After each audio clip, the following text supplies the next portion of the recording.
Hello everyone, आपका स्वागत है मेरी क्लास में।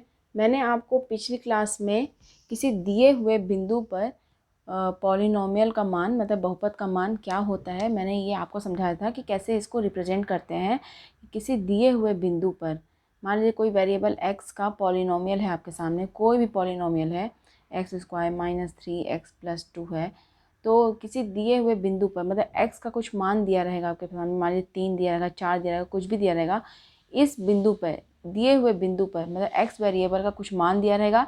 इस मान पर इस बिंदु पर पॉलिनोमियल का मान क्या होता है, बहुपद का मान क्या होता है, मैंने आपको ये सिखाया था कि कैसे फाइंड आउट करते हैं।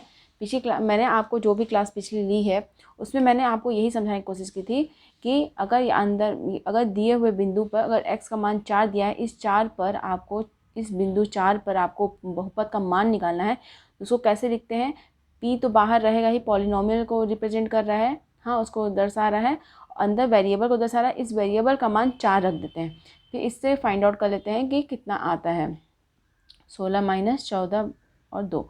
तो बहुपद का मान किसी दिए हुए बिंदु पर बहुपद का मान 2 है और वो बिंदु क्या है, x बराबर 4 है। मतलब कि p का मान 4 पर बहुपद का मान 4 बिंदु 4 पर मतलब कि x का मान 4 रखने पे बहुपद का मान 2 आता है। तो ऐसे मैंने आपको समझाया था कि कैसे रिप्रेजेंट करना है इस चीज़ को। अब इस चीज़ को मैंने क्यों बताया था, क्योंकि आपको ये बहुपद का शून्यक ये फाइंड आउट करने में आपको हेल्प करेगा। ये देखिए, इसको ना आप समझ जाएंगे अच्छे से।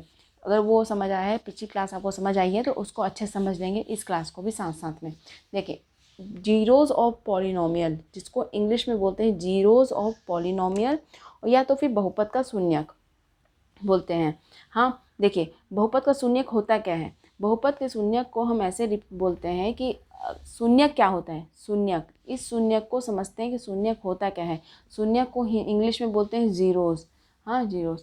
देखिए होता क्या है, देखिए शून्य क्या जीरोज़ किसी बहुपद का शून्यक या जीरोज़ क्या होता है, इसको समझने की कोशिश करते हैं। बहुपद का शून्यक या जीरोज़ ऑफ पॉलिनोमियल या बहुपद का शून्यक या फिर जीरो, आप इसको समझ सकते हैं।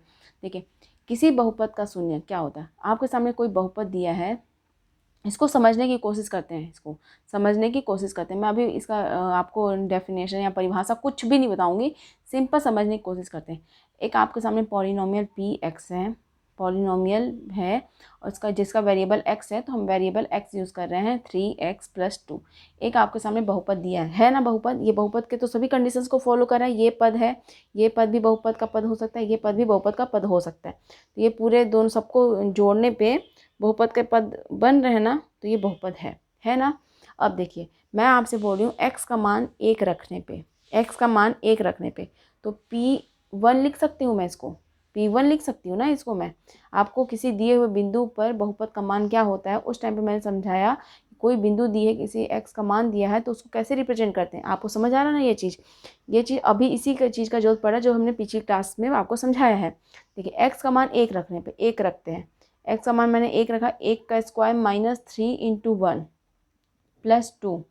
हाँ, अब क्या हुआ इसका आंसर, 1 - 3 + 2, 2 + 1 3 - 3, 3 - 3 आया ना, जीरो जीरो आ गया ना। देखिए, x का मान 1 रखते हैं तो बहुपद का मान जीरो आ जाता है। ये आपने देखा। अब मैं ऐसे ही x का मान 2 रखती हूँ, बहुपद का मान 2, बहुपद का मान x बराबर 2 पर 2 पर, मतलब कि बहुपद में अगर x का मान 2 रखती हूँ तो उसका मान कितना आता है, उसकी वैल्यू कितनी आती है वो देखते हैं। देखिए, 2 का स्क्वायर -3 × 2 + 2, हाँ 2 दूनी 4 -6 + 2, क्या हुआ, 4 2 6 -6, जीरो है। हाँ, तो इसी बिंदु पे जीरो आ रहा है, इसी बिंदु पे, दो बिंदु पे x के मान 1 पर और 2 पर बहुपद का मान क्या आ रहा है, बहुपद का मान कितना आ रहा है, बहुपद का मान जीरो है। हाँ देखिए, x का मान 1 रखो या x का मान 2 रखते हैं, अगर इन दोनों को रखते हैं, इन दोनों का मान, अगर x का मान 1 और 2 रखते हैं तो बहुपद का मान जीरो आता है ना। यही बहुपद का शून्यक होता है। जिस मान पे जिस मतलब कि जिस वैल्यू पर मतलब जिस x का मान ऐसा जिस पर बहुपद का मान जीरो हो जाए, इसको समझिएगा अच्छे से कि बहुपद का मान जीरो अगर आ रहा है तो जिस जिस वैल्यू पर आ रहा है, जिस जिस मान को रखने पर x का मान जो भी रखने पे बहुपद का मान 0 आ रहा है, वही x का मान उसका शून्यक होता है, शून्यक होता है। इसको फिर से समझते हैं, शून्यक होता है, फिर से समझते। देखिए बहुपद है आपके सामने, बहुपद दिया है, बहुपद दिया है, सिंपल भाषा में समझिए इसको अच्छे से। बहुपद आपके सामने दिया है, बहुपद दिया है ना, तो x का मान ऐसा हम रख रहे हैं, x का मान ऐसा रख रहे हैं, जैसे मान लीजिए x का मान 1 रखी हूँ तो बहुपद का मान पूरा 0 हो गया है, पूरा बहुपद px जो भी ये दिया है पूरा 0 हो गया। ऐसे ही x का मान 2 मैं रखी तो बहुपद पूरा 0 हो गया है। तो x का मान 1 और 2 रखने पर बहुपद का मान 0 हो जा रहा है। तो जिस बहुपद का मान 0 कब हो रहा है, जब x का मान 1 रख रही हूँ, x का मान 2 रख रही हूँ, तो यही x का मान 1 और यही x का मान 2 बहुपद का शून्यक होता है। मुझे उम्मीद है इसको आप समझे होंगे। और बहुपद के मान 2, ये दोनों 2 ही शून्यक हैं इसके, 2 और तीसरा नहीं होगा। x का मान 3 रखेंगे तो नहीं आएगा शून्यक, x का मान -1 रखेंगे तो नहीं आएगा। देखिए बहुपद की डिग्री कितनी है, बहुपद का घात कितना है, बहुपद का घात क्या है, घात क्या है बहुपद का, बहुपद का घात, बहुपद का घात क्या है, बहुपद का घात 2 है, 2 है ना। जो जितने भी पद हैं उसमें उन पदों में जिसकी भी घात सबसे बड़ी है वही बहुपद का घात होता है। तो इसकी डिग्री कितनी है, बहुपद की डिग्री कितनी है, 2 है। बहुपद की अगर घात 2 है तो शून्यक 2 निकलेंगे, बहुपद की घात 1 है तो शून्यक 2 1 निकलेगा। मुझे उम्मीद है इसको समझोगे। मैं अभी और समझा रही हूँ, अभी मत समझिएगा कि आपको अगर नहीं भी समझ आया तो अभी और भी अच्छे से समझ आ जाएगा, मत टेंशन लीजिएगा। मैं फिर से कोशिश करूँगी समझाने की आपको। देखिए बहुपद, सबसे पहले आपने क्या समझा, बहुपद का शून्य क्या होता है। बहुपद का शून्यक वो होता है जिसको इंग्लिश में जीरोज ऑफ पॉलिनोमियल बोलते हैं। बहुपद का शून्यक वो होता है जिस शून्यक वो है उस शून्यक का मान रखने पे, उस शून्यक को रखने पे बहुपद में, उस शून्यक को रखने पर बहुपद में बहुपद का मान ही 0 कर देता है। मतलब आपके सामने कोई भी बहुपद दिया है, कोई भी बहुपद दिया है px या qx, qy मान लें, कुछ भी मान लें आप, जो भी qy मानते हैं बहुपद कुछ भी, तो ये पूरा px जो भी दिया रहेगा वो 0 हो जाए, वो 0 हो जाए। अगर y का कुछ मान होगा आपके सामने, अल्फ़ा बीटा कुछ भी होगा, अल्फ़ा बीटा या अल्फ़ा बीटा, यहाँ पे कुछ भी होगा, x का मान अल्फ़ा होगा, बीटा होगा, तो बहुपद का पूरा मान 0 हो जा रहा है। जो भी बहुपद qy दिया है उसमें y का मान अल्फ़ा बीटा रखने पे y का पूरा बहुपद का मान 0 हो जा रहा है। तो बहुपद का मान कब 0 हो रहा है, क्या मान रखने पर, वो उस वेरिएबल, वो चर राशि का मान रखने पर, x का या y का जो भी वेरिएबल आप यूज़ कर रहे हैं, उसमें चर वेरिएबल यूज़ कर रहे हैं, तो जिस मान पे वो बहुपद में रखने पे 0 हो जा रहा है, पूरा पॉलिनोमियल बहुपद 0 हो जा रहा है, वही मान बहुपद का शून्यक होता है। मुझे उम्मीद है आप इस चीज़ को समझे होंगे। आप कैसे बोल सकते हैं, x का वो मान जिसको बहुपद में x की जगह रखने पर पूरा बहुपद ही शून्य हो जाता है। बहुपद देखिए ऐसे मैं लिख सकती हूँ उसको परिभाषा में कि x का वो मान, मैं देखिए वेरिएबल x, हम लोग ज़्यादातर वेरिएबल x मानते हैं ना, तो एक परिभाषा के रूप में, डेफिनेशन के रूप में एक छोटा सा परिभाषा में लिख रही हूँ आपके सामने। x का वो मान जिसको बहुपद में रखने पर, बहुपद में x की जगह रखने पर,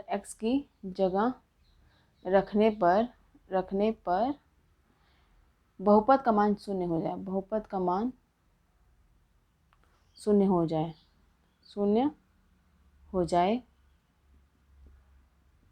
वही x का मान बहुपद का शून्यक होता है, बहुपद का शून्यक होता है। मुझे उम्मीद है इस चीज़ को आप समझे होंगे। देखिए अभी मैं और अच्छे समझाऊंगी। इसको कैसे लिख सकते हैं, देखिए मान लीजिए आपके सामने दिया बहुपद x, हाँ, तो इनका शून्यक क्या हो सकता है, इसका शून्यक मैंने मान लिया, शून्यक मान लीजिए मैंने मान लिया अल्फ़ा, तो p अल्फ़ा मतलब x का मान अल्फ़ा रखने पर बहुपद पूरा 0 हो गया। अगर डिग्री 2 का है तो बीटा भी हो गया, तो p बीटा शून्य हो गए, ये हो जाएगा। अगर बहुपद px दिया है उसकी डिग्री 2 है, अगर उसकी डिग्री 2 है, अगर डिग्री 2 का बहुपद है तो अल्फ़ा बीटा उसके शून्यक हो गए। मैं मान रही हूँ आपको समझाने के लिए कि अल्फ़ा और बीटा उसके शून्यक है, तो अल्फ़ा रखने पे, x का मान अल्फ़ा रखने पे वो पूरा बहुपद 0 हो जाएगा, x का मान बीटा रखने पे पूरा बहुपद 0 हो जाएगा।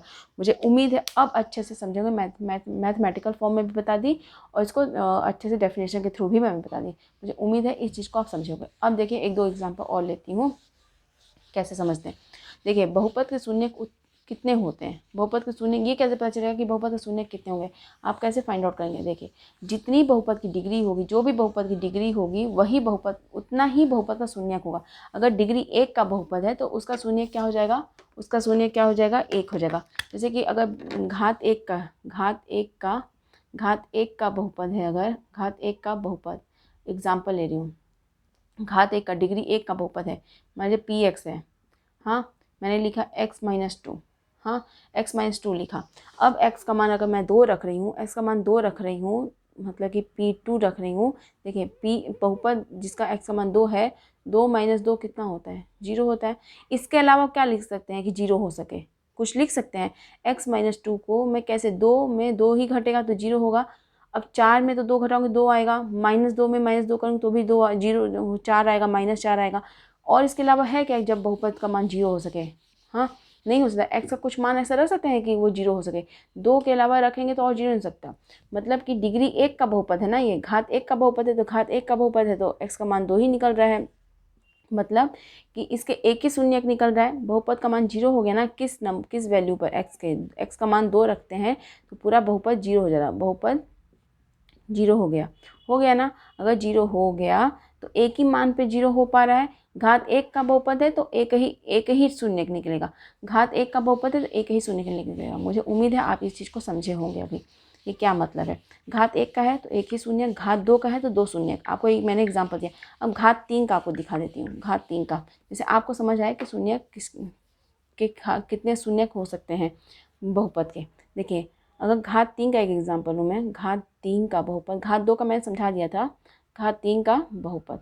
एक एग्जाम्पल लेती हूँ आपके सामने, क्यू वाई बहुपद, क्यू वाई कुछ भी लिख सकते हैं ना, P Q R X Y Z कुछ भी लिख सकते हैं, तो उसको मैंने क्यू वाई दिया। वाई क्यू -6y² -11 वाई -6, यही है। अब मैंने y का मान मान लीजिए 1 रख दी, इस बहुपद में y का मान मैंने 1 लिख दिया तो q1 हो गया। तो 1q -6 इंटू 1 का स्क्वायर -11 इंटू 1 -6, 1 -6 -11 -6, तो क्या हो गया देखिए इसको, 6 6 12, 6 6 12 हो गया, +11 ना, सॉरी ये +11 है। तो 6 6 क्या हो गया, 12 हो गया ये, और ये 11 + 1 12, 12 - 12 0 हो गया। ऐसे ही मैं y का मान 2 रखती हूँ तो q2 हो गया, 2 के पावर 3 -6 इंटू 2 के पावर 2 +11 इंटू 2 -6, 8 हो गया। 2 दूनी 4, 4 6 24 +22 -6। देखिए 8 2 10 30 और 24 6 30, 30 - 30 0। हाँ, ऐसे ही मैं y का मान 3 रखती हूँ। 3 रखने पे कहाँ रखूँ, देखिए y का मान 3 यहीं पर रख देती हूँ, आप इसको समझ गए होंगे। देखिए y का मान 3 रख रही हूँ, y का मान 3 रख रही हूँ, तो 3 रखने पे क्या होता है, y का मान 3 रख दे रही हूँ तो q3 लिखेंगे यहाँ पे। तो 3 की पावर 3 -6 इंटू 3 की पावर 2 -11 +11 इंटू 3 -6, 27, 3 की तिकाई 9, 9 6 54 +33 -6, 7 3 10, 3 2 5 1 6 और 54 6 60, 60 - 60 0। देखिए इसके अलावा कोई भी आप वैल्यू रखेंगे ना, y का मान मैंने 1 रखा, 2 रखा, 3 रखा, इन तीनों को रखने पे बहुपद का मान qy का मान 0 आ गया। इन तीनों पे ही सिर्फ 0 आएगा, इसके अलावा किसी पे 0 नहीं आएगा। और घात 3 का बहुपद है तो 3 ही शून्यक, घात 3 का बहुपद है तो 3 शून्यक निकलेंगे, जो कि मैंने निकाल दिया। 1 होगा, एक शून्यक 1 होगा, दूसरा शून्यक 2 होगा, तीसरा शून्यक 3 होगा। तो बहुपद 3 का जो है, घात 3 का बहुपद है उसके शून्यक 3 निकलेंगे, घात 2 के बहुपद के शून्यक 2 निकलेंगे। हाँ, अब मैं ये चीज़ आपको बताना चाहती हूँ, एक चीज़ और आपको समझना पड़ेगा कि देखिए एक एग्जांपल और दे रही हूँ। क्या होता है, एक चीज़ और मुझे क्लियर करनी है। आपने बहुपद के शून्यक जो देखे, आपके सामने क्या क्या नंबर है, क्या क्या नंबर है, क्या क्या हो सकते हैं शून्यक, किस टाइप के होते हैं, उनका किस टाइप का नंबर होता है वो देखिए। घात का शून्यक जो होता है, देखिए जो जीरोस होता है, या उसको शून्यक मैं बोलूँ, शून्यक जो होता है आपके सामने कोई भी नंबर हो सकता है, कुछ भी। मैंने अभी आपको दिखाया 1 2 3, हाँ यही सब दिखा ना, -1 -2 -3 हो सकते हैं, √2 √3 √4 हो सकते हैं, 1/2 1/3 -1/2 -1/3, कुछ भी हो सकता है। मतलब कोई भी रियल नंबर हो सकता है, रियल नंबर, कुछ भी रियल नंबर हो सकता है। रियल नंबर मतलब कि वास्तविक संख्या। अच्छा एक बात बताइए, वास्तविक संख्या ही बस हो सकता है क्या? नहीं हो सकता। वास्तविक संख्या के अलावा भी हो सकता है, जिसको सम्मिश्र संख्या बोलते हैं। हाँ, सम्मिश्र संख्या बोलते हैं, सम्मिश्र संख्या बोलते हैं। ये भी हो सकता है, जिसको हम इंग्लिश में बोलते हैं कॉम्प्लेक्स नंबर। देखिए आपके ना क्या है ना, कॉम्प्लेक्स नंबर। देखिए आपके सामने दिक्कत क्या है ना कि आपको सिर्फ पढ़ाया जा रहा है रियल नंबर। आपके कोर्स में रियल नंबर है, तो आपके सामने जितने भी क्वेश्चंस बनेंगे ना, वो कैसे क्वेश्चंस दिखेंगे? रियल नंबर के ही शून्यक दिखेंगे। जो भी आपके सामने आएगा वो सिर्फ रियल नंबर के बारे में ही ऐसे ऐसे क्वेश्चंस बनेंगे सेलेक्टेड कि जो रियल नंबर को ही दर्शा रहे हों। वो कॉम्प्लेक्स नंबर को दर्शाएंगे ही नहीं।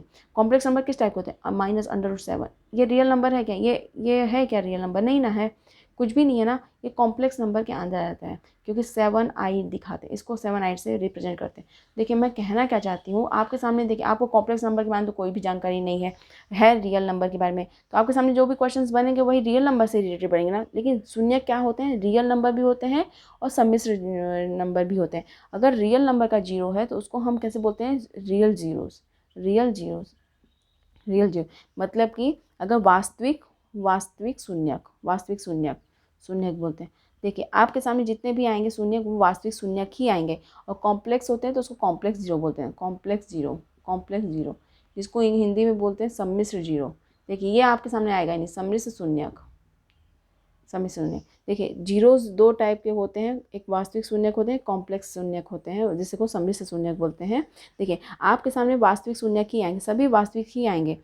शून्यक किसी भी टाइप के हो सकते हैं, -1, -2, -3, ये भी हो सकता है, √2, √3, √4, 1/2, -3/2, हाँ -7/2, या 1, 2, 3, जीरो भी शून्यक हो सकता है, जीरो भी शून्यक हो सकता है। ऐसा नहीं है कि जीरो नहीं शून्यक हो, जीरो भी शून्यक हो सकता है। वास्तविक संख्या के अंदर आता है, जीरो भी शून्यक होता है। तो मुझे उम्मीद है चीज़ों को आप समझ रहे होंगे कि जीरोज़ आपके किस टाइप के हो सकते हैं। मैंने ये समझाया बहुपद में आपको सबसे पहले मैंने समझाया कि शून्य क्या होता है। शून्य क्या होता है? जिस मान पे जो भी वेरिएबल दिया है, एक्स दिया है, वाई दिया है, जेड दिया है, उसका मान ऐसा रखो कि पूरा बहुपद ही जीरो कर दे, पूरा बहुपद ही जीरो कर दे। जिस मान पे जो भी अगर एक्स के फॉर्म में अगर वेरिएबल दिए हैं, तो जिस मान पे पूरा बहुपद जीरो हो जाए, जो भी मान आपके सामने अल्फ़ा दिया है, बीटा दिया, कुछ भी, तो यही बहुपद का शून्यक होगा, यही अल्फ़ा बहुपद का शून्यक कहलाएगा। मान लीजिए एक्स का मान आपने अल्फ़ा रखा और पूरा बहुपद ही जीरो हो गया, पी अल्फ़ा जीरो हो गया, तो क्या होगा? उसको हम शून्यक बोलेंगे। हाँ, शून्यक किस पे डिपेंड करता है? मतलब शून्यक किस पे, शून्यक कितने होंगे ये किस पे डिपेंड करता है? किस पे निर्भर करता है? बहुपद के घात पे, बहुपद का घात अगर 1 है, बहुपद का घात अगर है 1 है, घात अगर 1 है, तो उतने ही शून्यक होंगे। शून्यक कितने होंगे? 1 होगा। घात 2 है तो शून्यक कितना होगा? 2 होगा। एग्जैक्ट शून्यक उतना ही 2 ही होगा। घात 3 का बहुपद है तो शून्यक 3 होगा। हाँ, शून्यक 3 होगा। तो ऐसे डिपेंड करता है शून्यक। और शून्यक किस टाइप के हो सकते हैं? उसका मतलब किस टाइप का नंबर होता है, किस टाइप का नंबर होता है वो? हाँ, किस टाइप का? वो रियल नंबर वास्तविक संख्या भी होता है, रियल नंबर वास्तविक संख्या भी हो सकता है, और सम्मिश्र संख्या भी हो सकता है। बट आपके चैप्टर में आपको वास्तविक संख्या पढ़ाया गया है, इसलिए वास्तविक संख्या ही आपके सामने दिखाया जाएगा। तो शून्यक किसी भी टाइप के हो सकते हैं, कुछ भी हो सकता है, और जीरो भी शून्यक हो सकता है। जीरो इंग्लिश में लिखा है तो आप सोचें जीरोज़ होता है क्या? तो जीरोज़ भी होता है। हाँ, तो हमेशा जीरो नहीं होता है कि जीरो कहीं कहीं मान आ जाता है, ठीक है, उस टाइम पे जीरो भी हो सकता है शून्य, ऐसा नहीं बोल सकती मैं। हाँ, तो मुझे उम्मीद है इस क्लास को आप समझे होंगे कि कैसे कैसे शून्यक फाइंड आउट, मतलब शून्यक होता क्या है उसको हमने समझा। अब मैं नेक्स्ट क्लास में आपको एग्जाम्पल के थ्रू शून्यक निकालना बताऊँगी, और किस मेथड से आपको शून्यक निकालना है, कैसे निकालना। मैंने देखिए आपके सामने 1 रखा, 2 रखा, 3 रखा, कोई भी बहुपद दिया आपके सामने 1, 2, 3, एक एक करके आप चेक तो नहीं करेंगे ना कि किस मान पे। मान लीजिए 1 पे हो रहा है, फिर 5 पे हो रहा है, 7 पे हो रहा है, -1 पे हो रहा होगा, -3/2 पे, तो आप कैसे रखेंगे? इसको फाइंड आउट करना, इसको तो एक एक रख के तो आप फाइंड आउट नहीं करेंगे ना कि कब बहुपद जीरो हो रहा है। तो हमें कैसे निकालना, उस बहुपद का शून्यक आपको निकालने पूछेगा कि शून्यक बताइए, तो बहुपद के मान में कैसे रखेंगे, उसको कैसे, उस बहुपद को देख करके आप कैसे शून्यक निकालेंगे कि इसी वैल्यू पर, यही x मान पे, यही शून्यक पे बहुपद पूरा जीरो हो जा रहा है। ये चीज़ हम निकालना आगे की क्लास में सीखेंगे। तो मुझे उम्मीद है इस क्लास को आप समझे होंगे कि बहुपद का शून्यक मैंने समझाने की कोशिश की। इसको इंट्रोडक्शन पार्ट है ये बहुपद का शून्य क्या होता है आपने ये समझा होगा। अब इसके आगे हम ये देखेंगे कि कैसे क्वेश्चंस को करना है, बहुपद के शून्य किस मेथड से आप निकाल सकते हैं। हाँ, और कौन 2-3 मेथड जो भी होंगे, 1 मेथड 2 मेथड जो भी होंगे, उन मेथड को कैसे यूज़ करना है और कौन सा मेथड कब यूज़ करना है, किस तरीके से यूज़ करना है, आपको मैं समझाऊंगी अच्छे से। अगर मेरी क्लास आपको पसंद आ रही है तो मेरी क्लास को लाइक कीजिए, सब्सक्राइब कीजिए और अपने फ्रेंड्स के बीच में इसको शेयर भी कीजिए। तो इस क्लास में सिर्फ इतना ही। Thank you so much.